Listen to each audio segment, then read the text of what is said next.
And we're live again. Welcome to you, the viewer, and to our fantastic panel, everyone around me right here. It's the After Dram, and that means it's time to unwind. It's time to put your feet up. Go grab a dram or two and relax. Now, just as a quick little recap to our evening, this is what's happened. I've been given a top-notch tour of Hand Distillery right here in Nisku by Jeff and General Manager Mike right there, and we've answered too many questions. Lots of questions. I've been peppering them with questions and a couple quotes, not too many, but it was fun. It was educational, and it was terribly tasty. So let's have another round of introductions. We're going to start with Jeff, and then we're going to go to Mike, and same order we had before, Cheryl, Kent, and if Joss pops up, we're going to put Joss on, and then we're going to go to Richard. You'll finish us off. Thank you very much. Thanks for the introduction. I'm Jeff. My wife Karen and I own Hand Distillery. We started about 6 years ago. This is my general manager here. Hi, I'm Mike. I'm Jeff's left-hand man. And his right-hand man, and the guy that does everything and cleans everything. Yep. People think we're brothers, but we're not. Yeah, we're not. Jeff is the shorter one, by the way. Yeah. My stool is a foot lower than his right now. We did that. We did that on purpose. He's got an inch on you, buddy. I have faith in his tallness. It's good. Cheryl, what's your? Hi, my name is Cheryl, and I go by Cheryl's_1 on social media, and very happy to be here tonight. Thank you very much, and it's a pleasure to have you. Thank you. And my name is Kent. I go by Whiskey Ass on all platforms, and we're ecstatic to be here. And they're slapping my hands. They're telling me I'm opening too much product. I don't understand it. You have no choice. You've been locked in there, and you might freeze. You might go. See, look at all that product. He's got 75 different things to try while he's in there. World's smallest liquor store. I tried 12 each. I think he's fine, but I don't think he'll starve or he'll. I think he's fine. We're not going to be thirsty. There's actually some chocolates in there that are made with our liquor in them by a lady in Vermont. And there's also some ice cream in there that's made by Yellowed Ice Cream on White Avenue that has our double flavoring in it. Yeah. So you have food and drink. Yeah, we like to partner up with local people there you go. to build it. There you go. Sweet. Richard, you're up. Yeah, hi. I'm not where all of you are, unfortunately. You can find me at We Rock Whiskey on Twitter. I'm coming to you live from Salt Spring Island, and just thrilled to be here. I'm enjoying these drams, so let's bring it on. Nice, Rich. So let's go back. We're going to introduce a little bit of the community. So I got to throw up some pictures here, and you can tell me. Nope, we're not throwing up the pictures. We're not. We had the pictures. The pictures are gone. We're going to talk. And how about you guys tell us about your staff? Because the questions were, I had their pictures, and it was, who's this? Where'd they come from? Because he said your staff was from here as well. So I just want that kind of link to you guys. So tell us about the guys who moved the distillery and the gals. I call Mike my right-hand man. My left-hand girl is Joanne Keller. So she looks after all the day-to-day operations of the distillery. We all have very different personalities. So I'm the kind of guy that I kind of got a vision for down the road 15 years from now. And Mike makes sure that things are running in the back. And Joanne's the one that makes sure everybody actually shows up for work. So we said it was kind of like a ship. So I'm plotting the course, and Mike's down underneath making sure the engine runs, and Joanne's actually at the helm making sure we're going in the right direction. And then we've got people up masts and hanging off anchors and all over the place too. So Christy is our looks after all of our packaging. We have a sales team. A lot of it is family, actually. So my sister-in-law Rachel helps out with packaging. My sister Jamie helps out with sales. We had pre-COVID, we actually had 34 people working here. And now when COVID hit, it hit us hard, like it did a lot of small businesses. And we went down to only 2 people. And now we've built it back up to about 16 now. And we're working back to getting back to that 34 again. Thomas is a guy that's one of our mash men, we call him. So he does a lot of the work on preparing mashes and cooking them. And he's been learning on the still as well. Mike and I always kind of supervise the spirit runs on the still. And then we have lots of other staff that help us out. I think you are pointing towards the one picture that's on our website, though, of a dog. And that's our Walmart. That's our Walmart greeter, Charlie. Yeah, so she's usually. I was a little bit scared because I didn't know if the puppy passed away because the picture's on your website, but I didn't see the dog here, so I was a little bit hesitant. Well, we have to give her a day off once in a while, right? Yeah, so the day you were in was her day off. Yeah. And this time of year, she tends to go in our pond in our backyard quite a bit and likes to smell like algae. Yeah, that's Charlie on the bottle right there, actually. When she was a pup. Yeah. So that's kind of cool. You pull that up there, Bradley. Can you pull up the 10W40 one? So before we had this guy behind us as well, because he's going to play for us later. And Tucker, yes. So this is Bradley Tucker. He's a brand ambassador for us. He's also a country musician, and he narrates our television show Still Shots. And he has really bad eyesight. He looks really good. He's shy. He's a bit shy. And he helps us out quite a bit, actually. Yeah. Can't find it? No 10W40 on the bar. No 10W40 on the bar. Pull that other white dog back up there. So he's running. He's going to get it. You told him get 10W40. He's gone. So before we had aged whiskey, maybe you can grab one of those bottles behind you, Dolph, with Charlie's picture on it. So before we had aged whiskey, bottom right. Yeah. There you go. We sold unaged whiskey. There, Brad's back with the 10W40. Right, you see the little stick hanging off the one that Bradley has, Cheryl over here? You never mind my little stick. My wife is watching. Unaged whiskey with a piece of a barrel that we chopped up and we toasted. And you could take that piece of stave and drop it in the bottle and age it yourself at home. And it would change flavor and color every week. So this was like a little chemistry experiment that people could do at home. You're not going to get as complex flavors as you get with a true barrel, but it gave you an idea of the direction that the spirit was coming. So the particular 10W40 one that I sent Bradley on a wild goose hunt for there, that is our Bar M whiskey. So I told you before that it was 10% rye, 40% wheat, 50% barley. Yep. So it's called 10W40 because that's the recipe. 10% rye, wheat, 40. So we put the recipe right on the label, actually. We told everybody our secret. We figure if they can do it better, that's good on them. Here's the mash bill. Figure it out. I defy you to make it as good as we do. You know what we need to do? No, I think if somebody does good. I think it's great. That makes us raise our game, right? That's why competition. I get more bourbon to drink and everything else. Absolutely. Bourbon guys. Get the bourbon out. Let's try the bourbon. We didn't try it with the Whiskey Book Club. No, the Canadian Whisky Journey. Yes. Maybe I've had too many of these. What happens when I'm behind the bar and everything's so accessible? Bourbon. We have too many journeys. Try the bourbon. You're onto the bourbon. I wish I had batch 1 for you guys to try because this is batch 2. There's a weird thing that happens in distilling. Batch 2 is always terrible. It seems not terrible, but it's not as good as batch 1. Batch 1 was the best bourbon I've ever tasted. Batch 1 and batch 3 and on are always good. Batch 2, we figure we should just throw them away usually. Same with the vodka, same with the gins. When we made our Wild Rose gin the first time, it was hard to make. Yeah. We have all these botanicals that we put into a little tea bag that we put in the top of the still, and we steam vodka through it, and what comes out the other side is gin, if there's juniper in this tea bag. Yeah. So we made it. It took us a bunch of time, so we got a recipe we loved. The next day, we tried to make it again, and we put the exact same ingredients in our little botanical bag, and we pushed it through, and it tasted terrible. And we couldn't understand why. We used the same vodka base. We used the same botanicals measured. It took us 9 times until it tasted the same again. And we still didn't know what had happened. The next time, it took us 5 times. And then one day the light bulb went on and we realized a still is not a closed system. It's open to the atmospheric pressure, barometric pressure. So what had happened was we made it the first day and the next day a high pressure system came in. And when the vapor of the alcohol went through that little tea bag, it actually picked up too much flavor because it was passing through at the same rate as it had the day before. And it didn't taste the same way. So now we have to actually check barometric pressure to know what days we can make our gin. And when we go to school to learn how to do distilling, they teach you lots of stuff, but they can't teach you everything. So this is an example of some things you just have to learn by trial and error, unfortunately.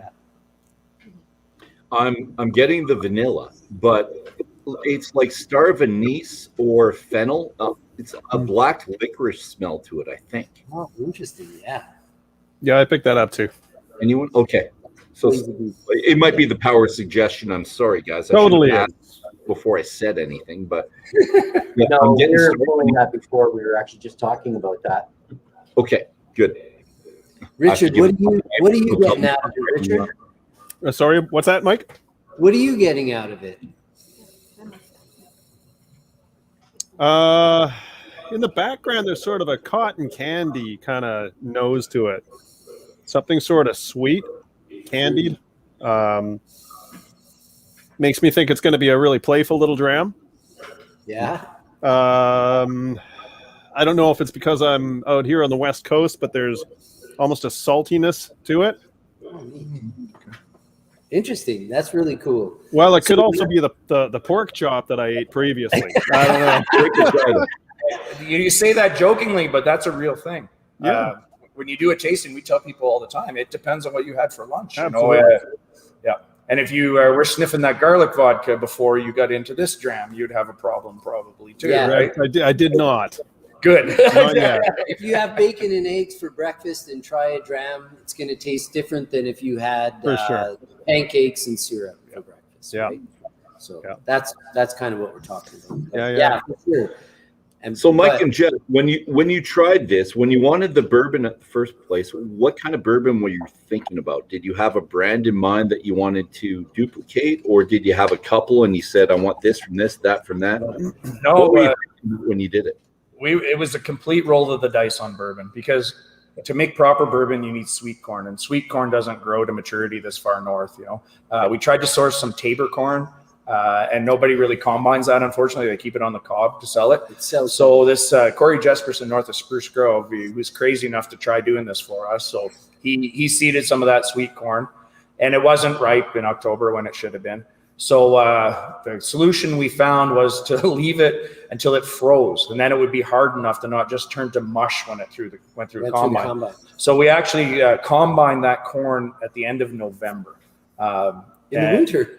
And it was amazing, the noise and the racket and the clanging of these cobs, frozen cobs going through a combine. And this is food corn. Like, this is for eating, human consumption. And he's combined I know. to make whiskey for us. That was so awesome. So awesome. So we honestly, because it wasn't fully matured corn, we weren't sure if there would be enough sweetness in it to make a proper bourbon or not. So it was a complete roll of the dice. We definitely don't try and make something taste like something that exists already ever anyway. Because if there's already something on the market that tastes like Blanton's, and you made something that's like Blanton's, but they already established their relationship, you're never going to attract that customer. So you have to be unique. And it's part of the reason we make weird stuff like garlic vodka, Richard. We're trying to differentiate ourselves in the market as much as possible. The Wild Rose gin that we make, the ingredients that are in there are very unique for sure. Alberta. The rum that we're making from sugar beet molasses, we only know 2 or 3 other guys that are making it from sugar beet molasses. It's hard to make, actually. It's basically Alberta in a bottle too. It's true. And even our packaging, we try and be unique. That's why we've got these weird drilling rig bottles. So, and everything that we do, we have to find a niche that nobody else is filling, and then fill it better than anybody else can after us. Is what the strategy is. Yeah. After we've done it as best as it could possibly done, you go ahead and try. You know what? Let's make a cocktail. And no, right before we make a cocktail, that's going to happen right here with our Brad Tucker, Mr. Brad Tucker. And Kent and Cheryl, we didn't ask you about the bourbon. So a quick note from either or both of you about the bourbon. Okay. Yeah, I got to go with Richard. Oh, hey, Josh, thanks for joining us. Late better than ever, right? Yeah, I can definitely agree with the sweetness, or AKA the cotton candy. I'm getting a little bit of coriander out of the middle of this as well. And then, of course, the anise is definitely the primary star of this one. I love how smooth and sweet this is as well. It's and I cringe a little bit when the guys keep calling it bourbon, because it's made in Canada. It can't be called bourbon, only America. So you might want to say a bourbon style and stay, save yourself another $100,000 in legal. Yeah, That's all right. we don't call it bourbon on the bottle for sure. We'll call it a double bourbon. Yeah. It's $200,000 corporate America. That's what that'll be on the thing. It's Diamond S. Screw you, corporate. It's good. That's a Scotch style single malt. That's what it means. Joss, we're on the bourbon right now, bud. You have the bourbon? I'm working through it right now. We're going through the double with the the root beer. Yes.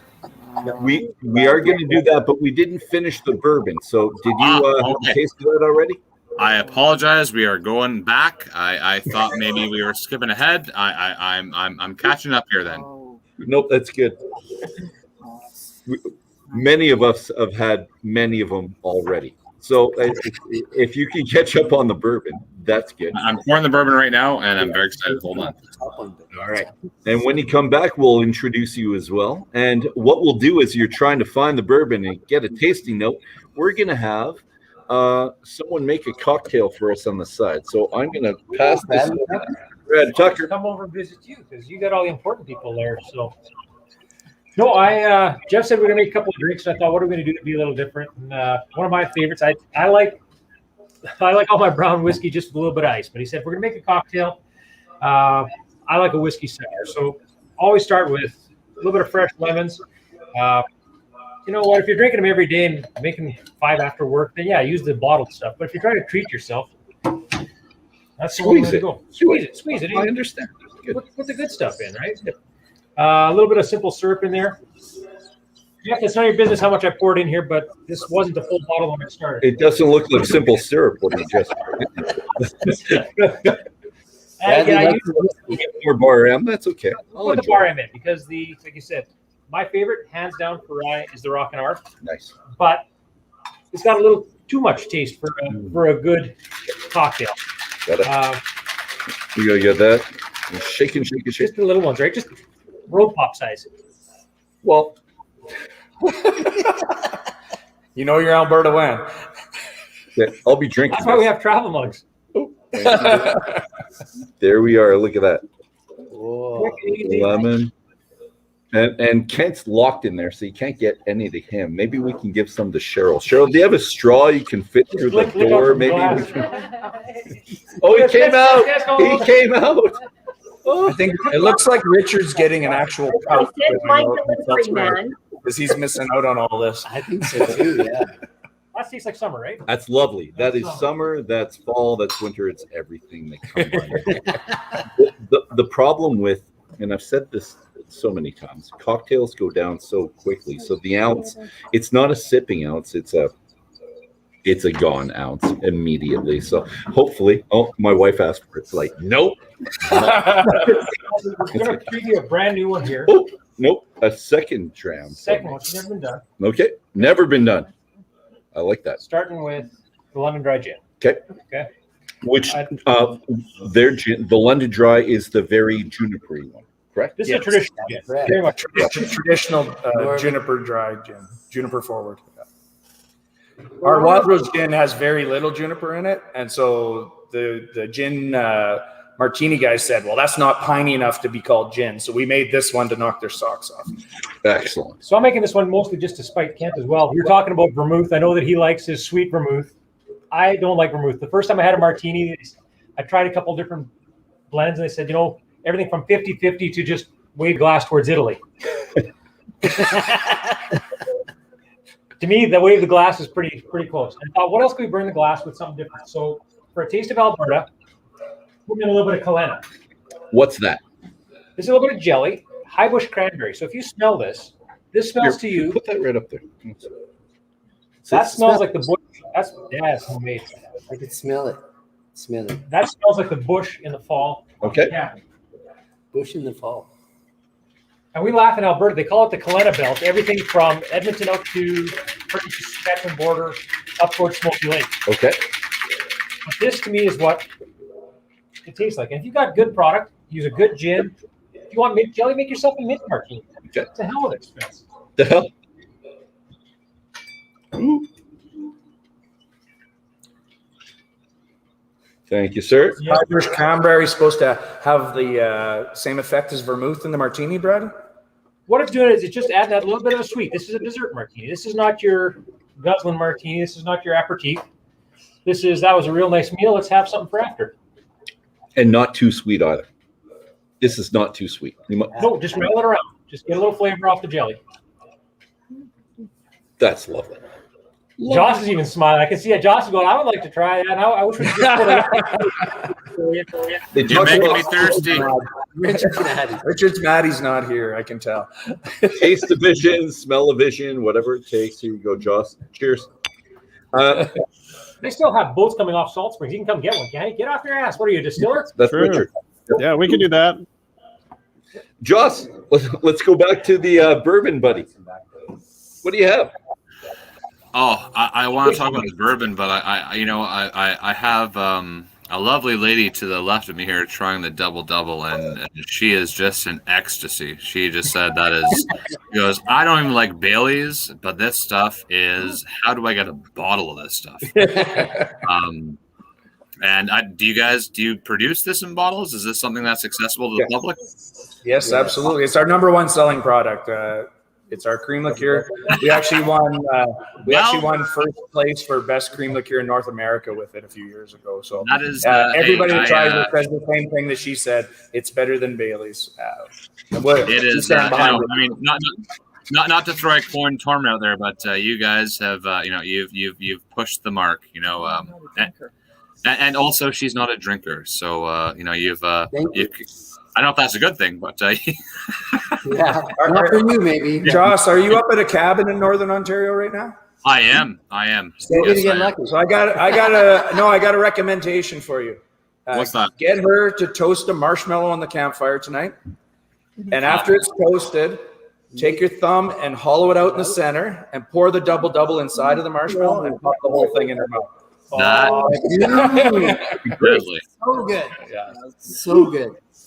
Well, I'm getting a Brumble made for me fresh right now, so I'll do that with you in a second. I know we're supposed to be talking about the bourbon, right? Or the bourbon style corn whiskey. Yeah, bourbon style. But this is also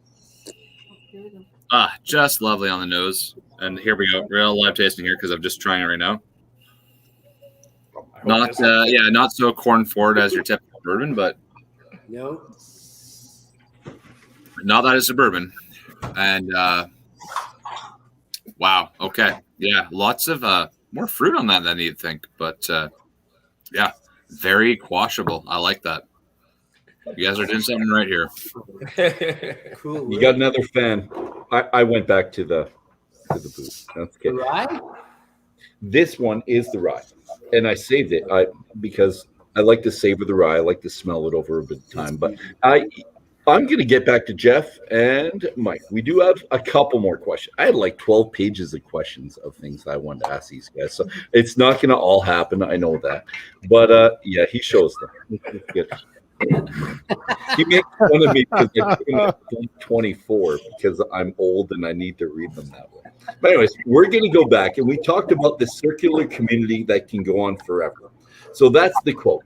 And you did this in season 2, episode 1. You're talking to the lady manager of Chartier. And I just want to know what you meant by the circular community that can go on forever. So it like I was talking before about a sustainable business, a business that sources local ingredients and employs local people and sells back to the community is a model that can last forever. A model like the Walmart model of business that just takes and sucks from your community eventually kills the community. All the other small businesses die. So if we build this circular economy, then we know that it can continue to build and build and build and be there for generation after generation and generation. And at the same time, it makes our community stronger.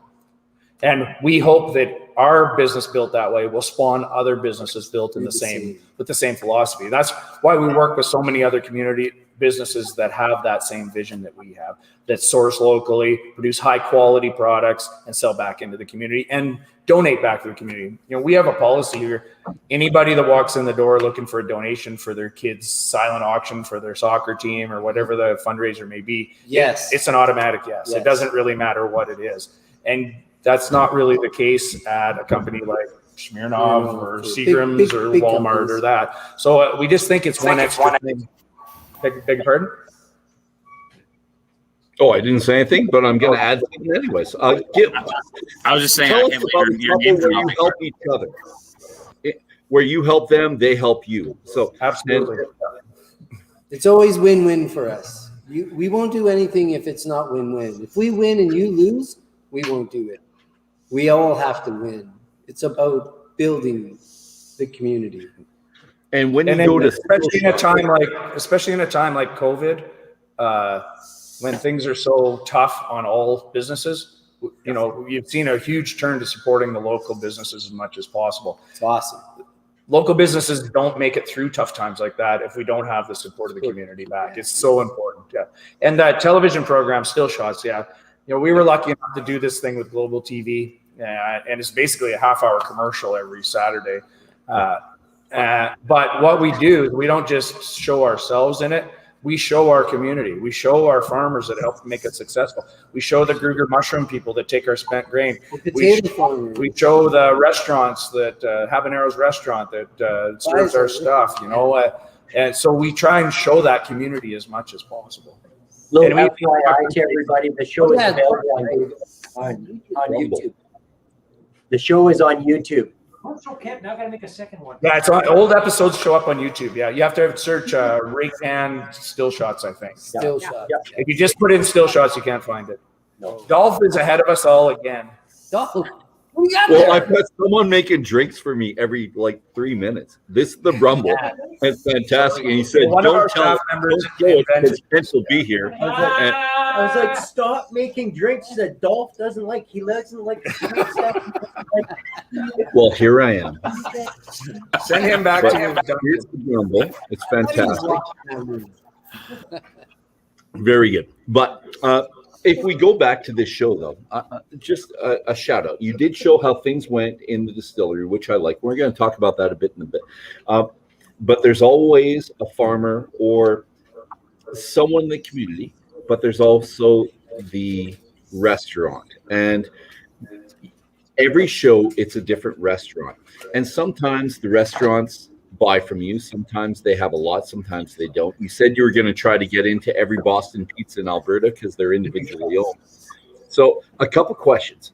How do you get into these restaurants? Is this something where you're going to the restaurant, or do you kind of meet them? Maybe they come in, they do a tour, you meet them, and then you go to the restaurant. And second question, Boston Pizza, did you get into every one of them? So answer to the Boston Pizza question, we got into about 90% of them before COVID. And they were affected by COVID again. So my sister went and knocked on all the Boston Pizza doors, got in, met with their management, went to their higher management, and we've had incredible support from them. Boston Pizza is a company that started here in Alberta. Yeah, so they're supporting other local Alberta companies as much as possible. And there's nothing on anybody's menu like a garlic vodka Caesar. So they were putting garlic vodka Caesars in all of their pubs, which was a huge thing for us. The first question, how to get into these places. The most frustrating part of this distillery business is trying to get your stuff into a bar or a restaurant because there's so many other companies that are trying to do the same thing. And you go in and you meet with the, say the bar manager, and you do a tasting with them, and they agree to bring in 2 or 3 of your products, and you come back in 2 weeks to deliver them, or a week, or whenever the case might be. And unfortunately, there's really high turnover in that industry. And then that person's gone to someplace else, and there's a new bar manager. And then you have to start and build that relationship again, and you do it again and again and again and again. So we got so frustrated with this that we finally decided that we were going to leave it up to people to go in and ask for it. And it works the same in Alberta for liquor stores. So we have privatized liquor stores in Alberta for people that are watching from outside of Alberta. And every liquor store decides which one of the 22,000 products that we have in our warehouse in just outside of Edmonton here that they want to put in. And it's consumer driven because of that. You can go in and say, hey, I own this distillery and we've got this really cool stuff. You should put it on your shelf. And they're like, I don't want to talk to another salesman. So, but if a customer walks in with their wallet and says, I want to buy some double cream liqueur from Hand Distillery, how come you don't have it? We'll have it here in 4 days from the warehouse. So we found out that the best way to get into these places is to actually get people to come and try our stuff. And then they go ask the bars and restaurants and liquor stores for it. And there are unpaid sales staff. That's kind of how it works. We appreciate every one of them to go and do that for us. It helps incredibly. Small companies like ours don't have the budgets to do the marketing. Aviation Gin or Smirnoff or whatever there is, where they have reps that go around and harass these places to get in or make deals with them to get in. We just don't have the deep pockets. Brad Tucker does that for us sometimes. Yeah, Brad. He's a bit harassing. Well, we didn't show off the shirts, by the way. Did you read the back of Brad's shirt? Read the back of Brad. The blue is more slimming. No man is in good a shape as me. The blue is the slimming one. Those aren't love handles. It's just my enlarged liver. There you go. True story. Love handle. You're talking about love handle. No love handles. Yeah, beautiful shirt. Very comfortable. No, that's a great comment. And because for our friend Joss down there, LCBO, it's a little bit different. You have to go there. And Joss, can you tell us a little bit about what people have to do in Ontario to actually get their liquor on board? Well, first you have to kill somebody. Then you have to take their identity. Then, no, it's rough out here. And we're really hoping that the cross provincial stuff gets a little bit lighter. I think it has in terms of provincial shipping, especially from Canadian based distilleries. I hope that gets better for you guys. I actually don't know what the current situation is for you. Yeah, it's slowly getting better. We're used to having friends ship for us, but I've already had 3 people come through this. It looks like a little small area. There's lots of people kind of sifting through and tapping into this program and trying some of your stuff on the side that you can't see and going, man, this is amazing. Unbelievable. One was the one that said, I don't even like liquor, but this double is delicious. That's so nice to hear. Yeah. We've been trying to get into LCBO for quite a few years, and we've submitted the double a few times. And part of their mechanism for keeping outside groups from getting in is a tasting panel. So our double went to their tasting panel, and they said it didn't taste good enough to be on a shelf at LCBO. Well, they didn't have any taste. That's my brother-in-law Mike on the side saying, they're out to lunch, but So we're starting to learn how their system works, and we actually just this past month have hired a company that specializes in getting craft distillers like us listed in LCBO. So right now we have our Brum and our Spice Brum has been submitted, and we're waiting to hear back on that submission. Okay. But these guys, they know the right people, and they've killed the right people already, so they're halfway in the door for us already. So I will happily lobby for you guys over here. I will, whether I've got to. I'll honestly after this, podcast, I will happily get in touch with you guys and bring some crates of your stuff over and spread the good word because you guys do a really good job. I'm very happy with everything I've tasted here. Thank you. Yeah, thank you. Rich, it looks like you have the double in front of you as well. What do you think? I have. Well, just like last week, I'll admit I'm not a cocktail guy, but this I absolutely love. Yeah. I love coffee. Did you mix up the Brumble? I did. Yeah, I got my little shaker here, and I put in the ice chunks, and I stuck the double in there and shook it for about 10 minutes. Joel told me that was excessive. And then I put the Brum in. Put the Brum in, shook it up, put it in my glass, and topped it up with some root beer. And it's stunning. I love it. It kind of tastes like a root beer float, is what we. It totally does. Absolutely, it's totally dessert. Which I love my dessert. favorite drink as a child. It was. I was a fat little kid too. I loved root beer floats. No, So yesterday, Dolphin. we already talked about the slimming effect of the blue. It's very good. I want to go back to this show because I really like it and I learned a lot. So I just want to mention what I learned. So if anyone out there is into distilling, I think you should actually show or watch this one. And Kent said it. It's all on YouTube. You just have to go to Hand Distillery. They've got their own page, and I think they're all listed on there. So these are the things I learned. And sorry, these are the top things I learned because I think I had a list of 20. My wife said that's too long. Shorten it down. So this is it. Number 1. Caramel coloring is really acidic. Number 2. That moonshiners down south like to blow stuff up. Bring it down to number 3. Starch is better than protein when distilling. 4 on the list. What Thermosil SC and Visco firm is used for. Okay, number 5. Solvents pull esters out of fruits and vegetables. 6. How to take apart a column still. Number 7 for good luck. You need to be handy with all types of machinery and get your hands dirty. Rounding out Yeah. You need to be creative and always look for a good deal. Like the fire engine. Need to know if that fire engine was ever used with the hot tub in the back at parade. Did you ever do that? Not yet, but it's Not in yet. the works. It's been to the Eskimos games. Yeah. Or Elks. Yeah. Elks. Now, no, this is a great comment because I looked online and I don't know if it was Jeff, Mike, or someone who works for them said that was our idea. It was our idea. I want you to tell us how the Edmonton Elks is now your idea and you should get royalties for it. So 2 years ago, we have a mascot. His name is Seymour. He's a giant elk, stuffed elk. He's called Seymour. He was named by one of our employees because he never blinks with his glass eyes. He sees more. So we drag this giant elk around all over Alberta.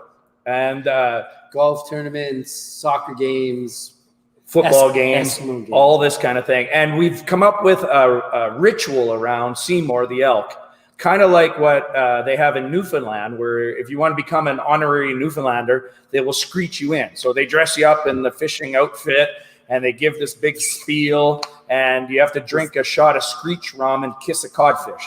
So our version of it is you have to put a hard hat on for safety. It's Alberta. You have to give a bugle call to put Seymour the elk in the mood. You do a shot of our sugar beet rum to put you in the mood, and you give him a big smooch. And then afterwards, you have a shot of our double cream liqueur as your dessert or your cigarette afterwards. And we even have little certificates. So we drug Seymour down to the tailgating section of what used to be called the Eskimos is now called the Elks. And when they got a new CEO, they were bringing him around his very first home game and showing him what the tailgating was like.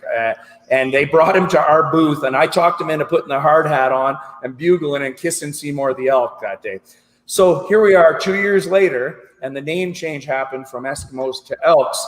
I'm sure that made an imprint on him, that at his very first home game that he kissed this elk and did this bugle. And you wait and see what's going to happen in this year's season. There's going to be all kinds of guys in the stands with elk bugles just squealing at the top of their lungs. It's going to be pretty cool. Yeah. So we're taking full credit for the name change. Coincidence? No. I think not. Good job, gentlemen. You know what? I want to go back to the restaurants because we saw them in every episode, and I've watched how many? 7 and 8, 15 episodes so far, 15 different restaurants. I want to know what the first one was, most unique one, the most fun, and you already told me about BP's, but good. First, most unique one. First one was Chartier Restaurant in Beaumont. First ever crowd-funded restaurant started in Canada, actually. Husband and wife team. So they go ahead. told us how many people, like 105 people crowdfunded that? It was a lot. Absolutely. Yeah. Pretty amazing. Yeah. So Chartiers. doing traditional Canadian French cuisine, which nobody in Alberta really was doing before them. So again, differentiated themselves, hire a whole bunch of local people, buying from local producers like us. So Chartier Restaurant was the first one. I think probably, it's hard to pick one that's more unique than the other ones, but there's one in Lacombe called Cilantro and Chive. Yeah. And Cilantro and Chive probably have more craft beers on tap than any other restaurant in Alberta, and definitely have more craft spirits available than any other restaurant in Alberta as well. And again, very unique restaurant menu items. My favorite when we go there is their duck wings. They have every restaurant in the world has chicken wings. These guys have these hoisin sauce braised. Oh, they're huge. They look like they're off a pterodactyl. It's unreal. And they've got rock salt crushed on them and a bunch of spices. So those guys are always, they've got the same philosophy as we do. They think that if you're scared of competition, you're in the wrong business. So they're going to come up with some new, unique thing to do. And if somebody else is going to copy them, and that happens to us all the time, that's fine. We're going to adapt and create something even new and better and keep trying to catch up with us. And they do the same thing at Cilantro and Chive. But what I liked a lot? What I liked a lot, when you were there, you told people to actually have the Flight of Caesars.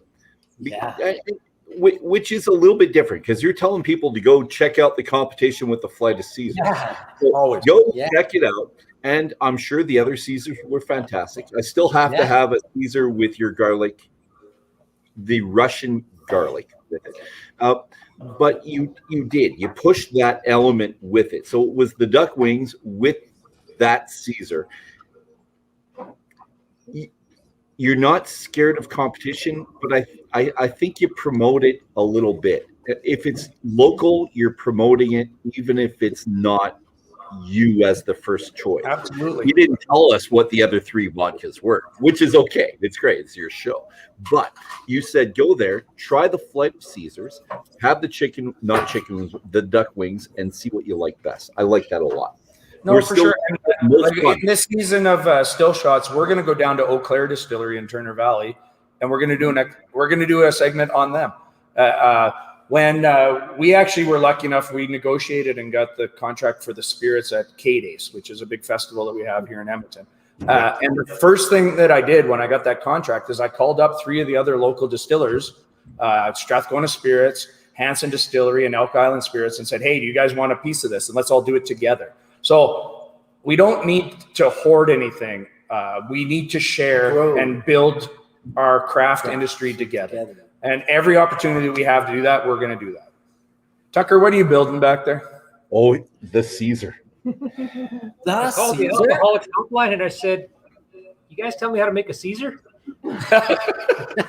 Did you rim? The rimmer on there is called Hog Spice. It's made by a fellow that Mike knows in Millet, Alberta, a tiny little place. It's a local family making rimmer spices. You got garlic vodka in there. There should be chunks of garlic actually floating in it. There are in the bottle. We add them back in on purpose, actually. So when we first made garlic vodka, there was sediment in there. And we had 2 people complain on email. So we ended up buying this filtration system and filtering all of the stuff out of there. And then we put out batch 2, which I told you, batch 2s, there's always complaints about. And I got 55 emails. Where's my chunks of garlic? Where's my chunks of garlic? How come I can't see garlic in it? So now we filter it. And then when they package it, the ladies take 2 teaspoons and put chunks of garlic into every single bottle. So we make our garlic snow globe, as you see in Kent and Cheryl demonstrate there. So everybody gets a little flavor in it. And then normally, if Bradley had done his job right, there would be a bean sticking out of that Caesar. Yeah, I forgot the bean. My bean number, Mister. Listen. Caesar was 1 ounce. So I do use an ounce of the garlic in there. But get over here. The second ounce is one of my favorite. Is the pickled horseradish. Yes. You can add a little bit of heat to that Caesar. We got a Ukrainian stir stick. Good man. I've used that for years. That's right. At. Yum. Yum. That just brings that little bit of heat, right? It does, and it's only on the front. Really, it's not in the back of the throat. It's not choking. It's right there in the front. It's really good. 3 hours. My wife would kill me. But Well, let me know when Cheryl is ready. I'll come get it. which reminds me. So, Jeff, let's go back to still shots, and we had several shows, small segments where you were trying to develop the horseradish vodka. Yes. Now, my favorite part, and I said this before, which really endeared me to you when I'm watching this, and it's like he's a good guy when I saw this. Again, you mentioned I'm not going to put the dill pickle because he had kind of a list when he started, and he wanted dill pickle, and he said I can't do it. I'm not doing it.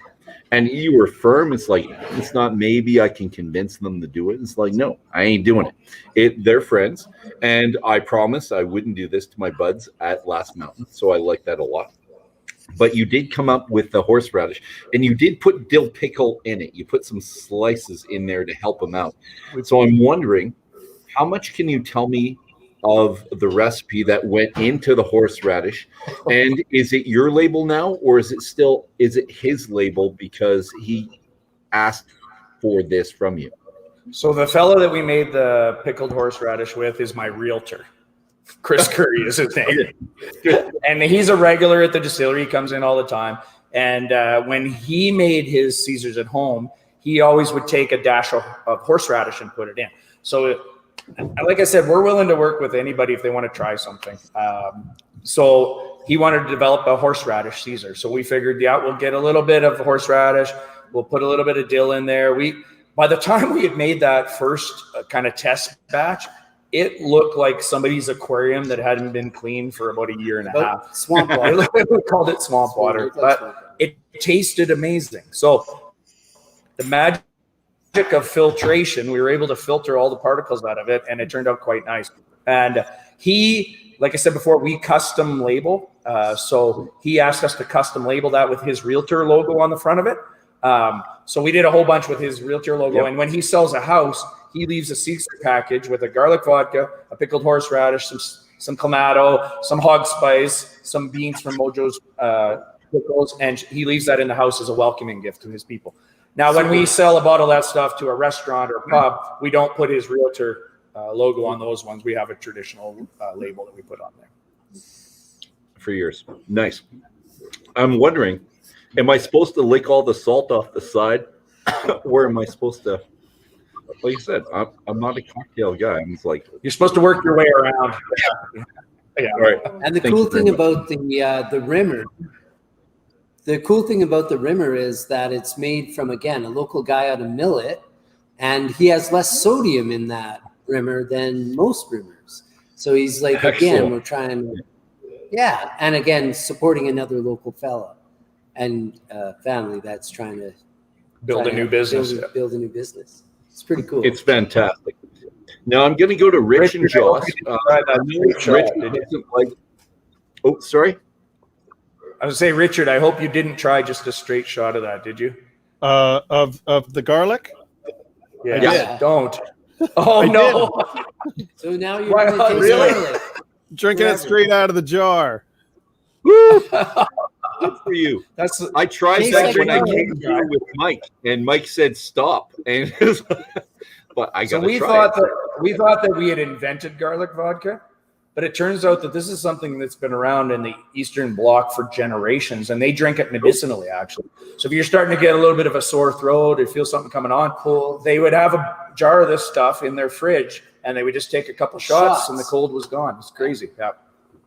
So we thought we were being innovative at that point, but we weren't.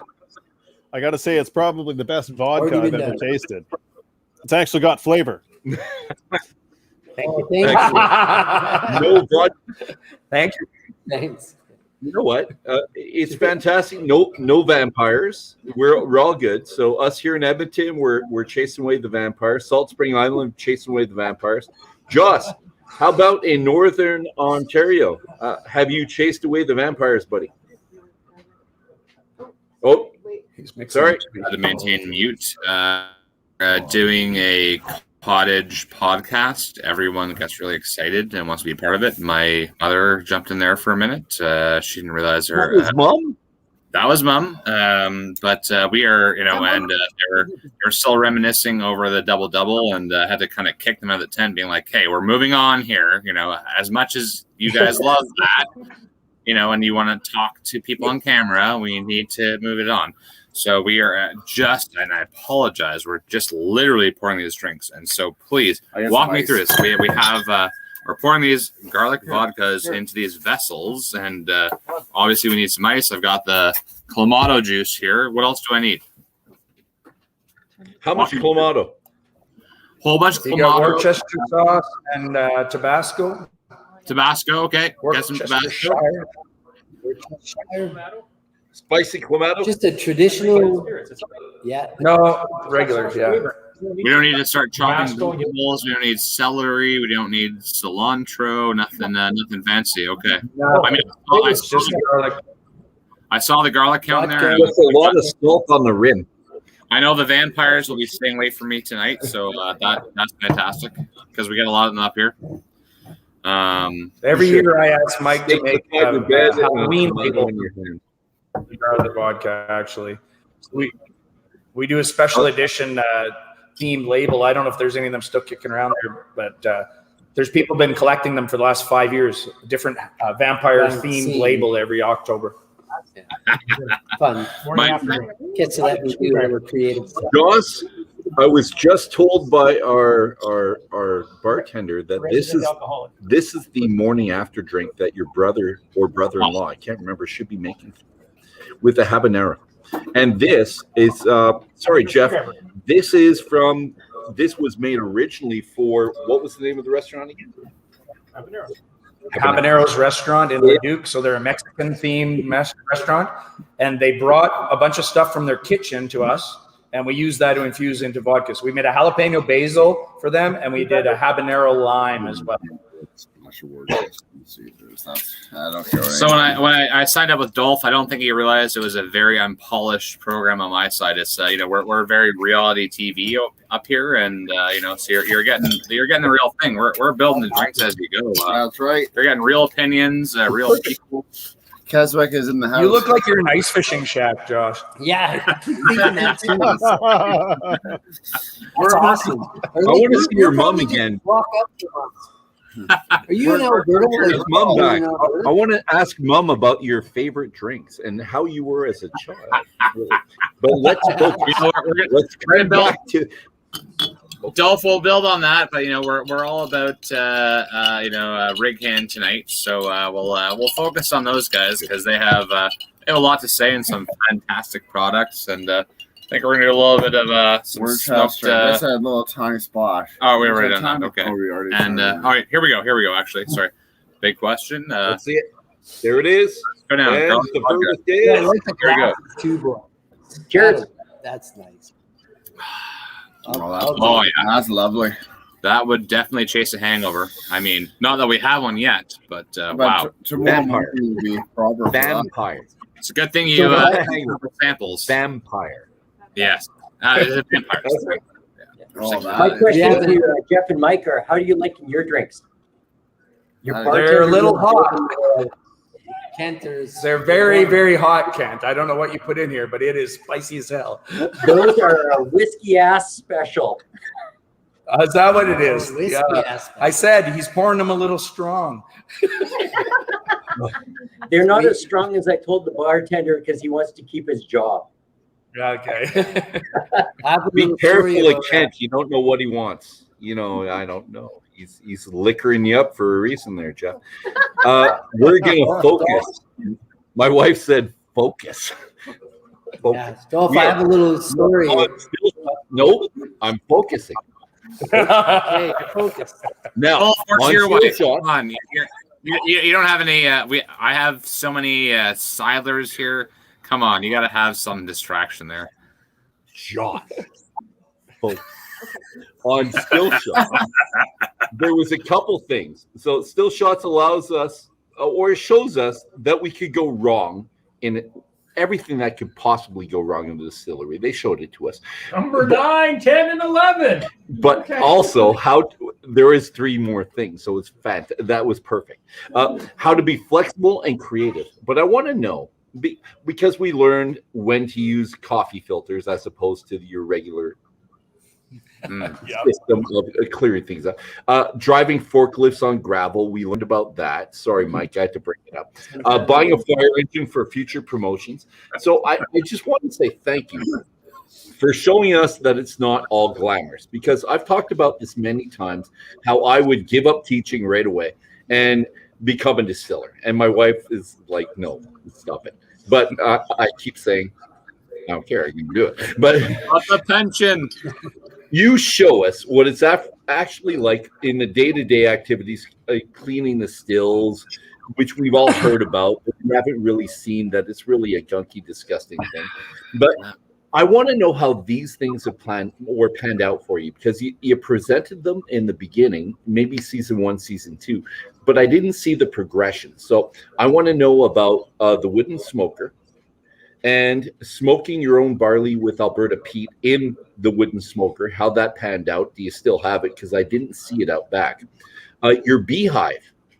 You presented a beehive in like the first 2 shows. I never saw a thing about that afterward.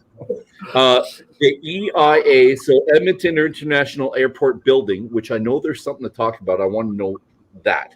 And then I've got 2 last questions in the last couple minutes, but maybe we don't get to that. So how about those 3 things? Smoker, beehive, building. Smoker's still functional.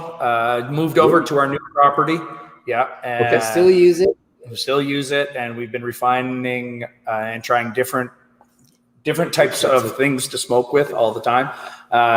We're going to actually add a second one very soon that's going to be built from an old cooler, actually. Yeah. That's how we used to make fish smokers back when I was young. My dad and I used to do that. Okay. If you can get a refrigerator that doesn't have any plastic in it, that's all steel, and we found one, you can convert that to a smoker very easily. So it's actually sitting just outside here. Bees, the bees was bad. I was Jeff the bee killer for a long time. I got a couple nasty emails after that episode aired, but we didn't.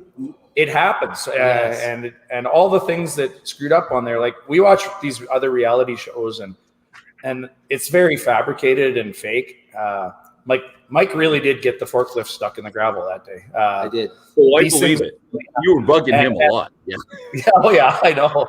But we all do it. You know, we've got a rule around the distillery here that if you drive into something with a forklift and dent it, you have to write your initials beside it. So, and like, everything is dented and dinged. It's the reality of it. Pipes get plugged. You come in and the mash is boiling over onto the floor sometimes. And mistakes happen. We're human beings, right? And it's not all glamorous. And most of the time, like when it was just Mike and I here, you know, we're starting at 7 a.m. and we're still here at 8 or 9 at night. And we figured, okay, we can do this for a couple of years. Well, we're 6 years in, and we're still doing. What time is it? We're still here. We've been working 15 hours a day, 6 days a week, 7 days a week, sometimes for 6 years. But we love it. That's the reality of distilling, right? Yeah. So people need to know that if they're thinking about quitting their teaching job or their railroad job, like our mead guy is doing, and moving into something else, you know, you've just signed on for an entirely different lifestyle. If you've worked a 9-to-5 job before, you're just started to work in a 15-hour day job, and the pay is not that great. No, for me, I don't take a paycheck still after 6 years. Made money. I still make a little bit of money, but we love what we do. We love who we work with, and it's fun and it's exciting, and we keep contributing to our community. So it's great. We have a bigger vision, I guess. Yeah. We're so the EIA. The EIA idea ended up getting kiboshed. But the idea of building a new facility did not, okay? Because the day before I had to go in and put it down a deposit on that EIA land, another piece of land came up for sale 2 miles directly east of the Edmonton International Airport that was farmland just outside of Nisku. So I pulled the pin on that and I went and bought that land instead. And so we've been waiting to start construction on a new facility there, because right now we lease 4 different places in Nisku. So we're paying a lot of other people's mortgages. We want to pay our own mortgage. So we're supposed to start building this. I just got the building permit like 3 days ago. So we're starting construction within weeks here. Hopefully lumber prices start to come down a little bit. The other thing that has happened since that EIA thing got kiboshed is we did some test marketing in Texas about 3-4 years ago, and they really liked that drilling rig model. So in the last 6 months, we've actually built a distillery in just outside of San Antonio, and it's going to be operational in a month. So it's called CY Distillery. So it's a southern branch of Hand Distillery. The town is called Seguin. So it's halfway between San Antonio and Austin. And the other cool thing that's happening is we have another sister distillery that just broke ground last week in Fredericton, New Brunswick starting. So we're building 3 facilities this year. It's scary as hell. It is. But it's part of our, I don't have any left. I have none left, Dolph. But this is part of what our plan is. Our plan is to try and become a company like Seagram's, but not lose the craft principles. And a lot of guys that start up a little craft distillery, like I would say like 99% of them are only worried about looking after their little local community, you know? So the guys in Banff are good looking after Banff. The guy out in Vegreville is good looking after Vegreville. You know, for us, we had a different vision from the day we started. We wanted to become a bigger company, but keep those principles. So that's what we're doing.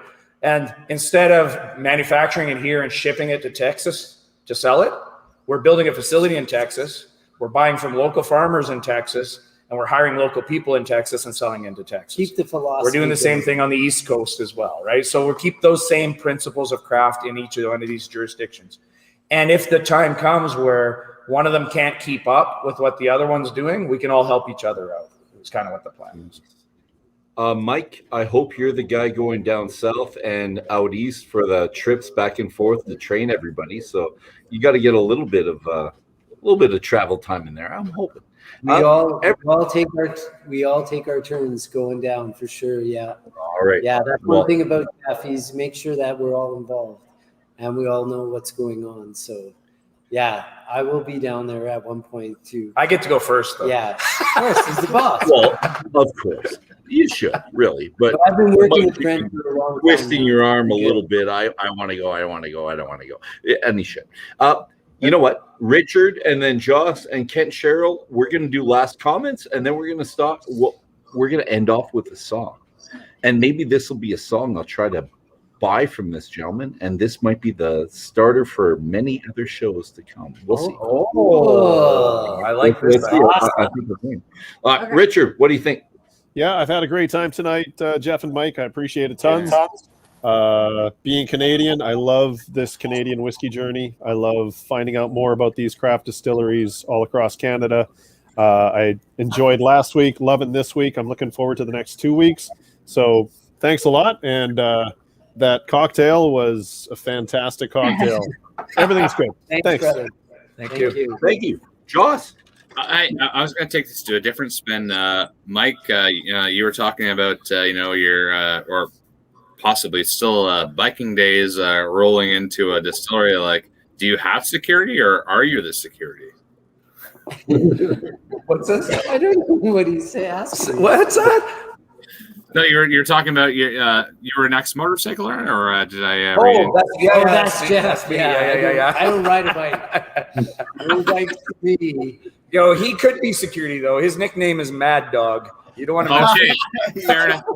Just glad to know you. I mean, you guys have those roles covered. I mean, like, not that you need it. You guys seem like both very nice guys, and you have clearly fantastic product.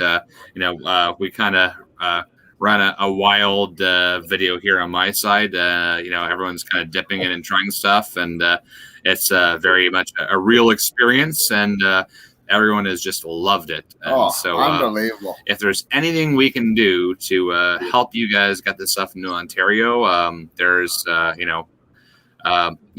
enough voices. I will help spread the word. If that's the best thing we can do, otherwise I will start to just getting crates of the stuff in myself. You know what? The best thing we could do is start a little distillery there. We would automatically get in. Those talks. Okay. Joss, Can we open up a distillery in your ice fishing shack your there? job to be a distiller? Let's talk. Seriously, no, we're looking into doing a brewery, so why not a distillery? So I'm 3/4 serious about this, actually. and I am about whatever. What's more than 3/4? 125. 7/8 coming from the math teacher. That's where you're going to go. 16ths, what's the imperial measurement? Yeah. No, absolutely. I think that'd be fantastic. Let's do it. Let's talk. All right. There. It happened here. That's been done. It happened here. An agreement on the air. This is binding, I think. Josh, be careful. On the Ken air. Cheryl. I think we should consider coast to coast and think about Salt Spring too. Yeah, I agree. Yeah. 100% because I can't get in BC either. Yeah, Salt Springs is my favorite island. And you guys have great tax rates over there. You have to use local, which you do as well. So that's perfect. It's if you can't break the system, make the system, I guess. Absolutely. Yeah. Yeah. That's right. That's exactly what Ken we're trying Cheryl, to last words. Well, unfortunately, we're here in, we live in Sherwood Park, but that's close enough to Nisku, so we can't start another distillery. So We'll just hang out here. we'll just hang out here. No. Yeah, we're good. Great Perfect. products, great night. Everything was fabulous, and we love you guys. We love what you're doing. We love what you represent. Keep doing it. I'm just finding it really hard to believe that we've been drinking your products for around 6 years now. Wow. And you should.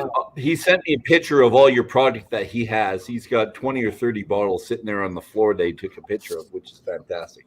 I'll show that. Pull them all out of the shelf because there's too many to take a picture. But Jeff and Mike, last comments. Thank you so much, everybody, for the support and hanging out with us tonight. We really appreciate it. We hope that you come back and see us again sometime. One of our favorite things to do is to share our story, and you've given us a platform to do that we haven't had before. The way we prefer to do it is if people get in their cars and drive to Nisku and come for a tour. We offer tours all day, every day, free, including a tasting. And you don't have to book an appointment. You just walk in the door. We drop what we're doing, and you're our priority for an hour. And that's our policy. We also offer private after hours evening tours for groups. So now that COVID restrictions are starting to ease, we can start booking those again. We really miss having people come to tour the distillery. Yeah. So if anybody else is out there watching this, come on out to Nisku. We'll treat you right. Excellent. Beautiful. I can vouch for that. Many times I've walked in unannounced and they just drop what they're doing. And in fact, one of their employees almost dropped himself to the floor. Thanks, Ken. Ladies and gentlemen, that's all the time we have tonight. It's been a fantastic evening. Thank you to our listeners. Thank you to our panel. Thanks to Ken, Cheryl, Joss, Rich. It's been an absolute pleasure spending this time with you all. Special thanks to Jeff and to Mike from Hand Distillery here in the heart of Central Alberta. I learned so much. I had a fantastic time in the process and had entirely too much fun and a couple too many cocktails. This gentleman right back here. Before we are sent off with the tones of Brad Tucker, join us next week, June 19th, 7 o'clock p.m. as we visit Douglas Distillery in Oliver, BC, South Central BC. I'm really looking forward to that. I have a 12-hour drive to get there, but I'll be there. So as a final note, if you don't want to miss a minute of any of this, click like, subscribe, all that. And our last sign-off. Raise a glass, ladies and gentlemen. As always, here's the good company. Here's the good whiskey. Here's the good, music, but I was going to say cocktails, which he made. But now, I have cocktails too. And to good music. Sláinte, everybody, thank you. And let's sign off to this gentleman right here, Mr. Brad Tucker. Sing a northern song I wrote. Well, won't you come to the busket with me? Put on your rubber boots have a party. Bring along a bottle of your best whiskey. You gotta go walk out front. I'll drink it right there under the tamarack tree. Go out front. There's 2 minutes. You've seen them all. It's green in the summer, spring, and winter, and the fall. Only difference that you're ever gonna see is the golden needles on a tamarack tree.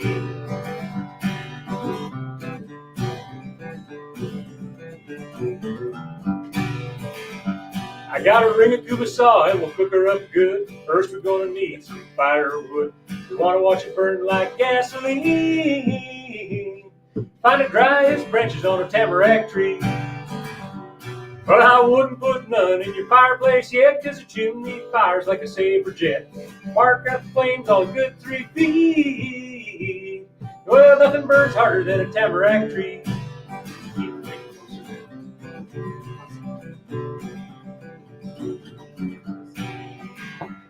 Whoa.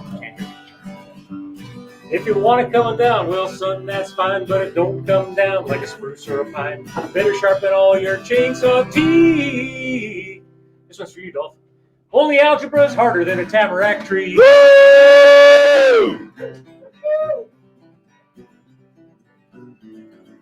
Thank you, everybody. Drink local, lots of it. Support local, and keep on watching the Spirit of Edmonton.